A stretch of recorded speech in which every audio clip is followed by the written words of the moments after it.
Hello there and welcome to this series of videos going through the content of A-Level Further Maths. Here we're looking at successive transformations represented by matrices, so we can answer questions from exercise 7D.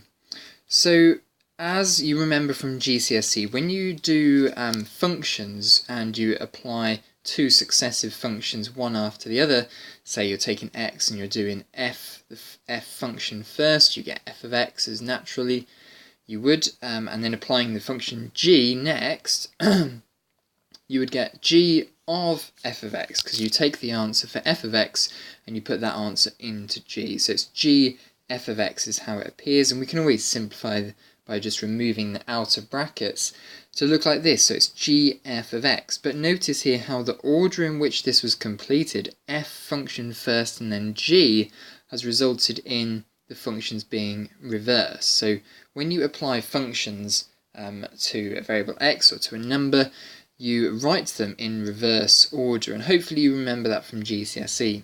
And exactly the same thing works for transformations in matrices as well. If you're taking a set of coordinates, say x, y, and applying the first transformation represented by matrix A, you get A times xy coordinate. And then if you're applying a successive transformation after that, so transformation represented by matrix B, you would then put the B in brackets and you would do that whole matrix to the matrix A, and that's been times by xy. So we can also remove the brackets in a very similar way to we did above, and we see here that the calculation comes out so that the B and the A are reversed in terms of the order that they were completed, or in other words, the matrix that's closest to the coordinates is going to be the first transformation that's going to be applied. And going further outwards towards the left, that's going to be the second transformation. If there was a matrix C before that, that'd be the third transformation in that order. So just to give you a heads up, that when we multiply matrices, it has to be in the reverse order that we would like those matrix transformations to be applied. Okay, so that's what we're going to have to remember for this section here. So let's work us through a question and see this in action then. So we have points 1, 0, 0, 1, 2, 0, and they're vertices of a triangle. Triangle T is first rotated 90 degrees anti-clockwise around 0, 0, and then that triangle after that, image T prime, is reflected in the line y equals x to get t prime prime. And the question to start off with, on separate diagrams, draw t, t prime, and t double prime. So your first set of coordinates look like this, 1, 0, 0, 1, and 2, 0. The first transformation is to rotate it 90 degrees anti-clockwise. So that's going round that way. So our second triangle is here, t prime will be here. And the second transformation would be to reflect this in the line y equals x. So that's the diagonal line going from bottom left to top right. Reflect that over and we get this triangle t double prime down here. So the coordinate A is here, C is here, and B is here, t double prime. And we can kind of spot that from the first triangle to the second triangle, it's just flipped over the x-axis. So hopefully we'll see something like that appear later. Part B, I and II is to find the matrix P that represents this first transformation and matrix Q that represents this second transformation. So what we have to do then is we start with our base coordinates. We've already looked at how we find the matrix representing a transformation. So we take our base coordinates, we rotate them round the centre point, 90 degrees anti-clockwise, and then the new pair of coordinates that we'll get is 0, minus 1, 1, 0. So our matrix transformation, P, times by the original set of coordinates is equal to this new set of coordinates. Now, given that we're just timesing by the original set of coordinates being the identity matrix here, it doesn't really matter. So P is equal to this matrix here then. So that is the matrix representing the first transformation. For the second one here, we are reflecting in the line y equals x. So start with your standard coordinates 1, 0 and 0, 1. And reflect in the line y equals x. So they're going to basically swap positions. So they'll need to swap columns as well in the new matrix, coordinate matrix. So in this case here, the matrix M times by the original set of coordinates has resulted in our new coordinates ended up at this location. And given that we times the transformation matrix by the identity, we can kind of just delete it. So our transformation matrix is equal to 0, 1, 1, 0. So that's how we get matrix Q then.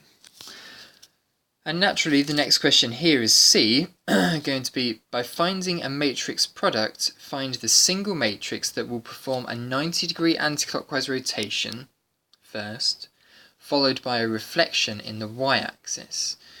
Now, if we are looking for P, the matrix P to act first and then Q second, then we need to times them in the reverse order. So it's going to go Q and then P. So in this case here, P is this matrix, Q is that matrix, times the two of them together. So remember, we go horizontally in the first one, vertically in the second one, and calculate these values, and we get QP is equal to 1, 0, 0, minus 1. Let's just for a second consider how the original coordinates have moved. So under this matrix here, it looks like the 1, 0 coordinate will stay where it is, but the 0, minus 1 coordinate is going to be now on the bottom from where it was on the top. So we can see here that we've just reflected in the x-axis. And if we remember back to our original shapes, what we had was that this triangle here, under the two transformations, ended up at this triangle here, where it's just reflected over the x-axis. So that kind of makes sense according to our diagram, which is really good actually, because then we've clearly seen here that the transformations have been performed in exactly the correct order, and it's really important for you to remember that the matrices must be times in the reverse order to the order that you wish the transformations to be applied. Okay, so your turn to have a go at these two questions here then, sorry, this single question here then. Pause the video and try this one out.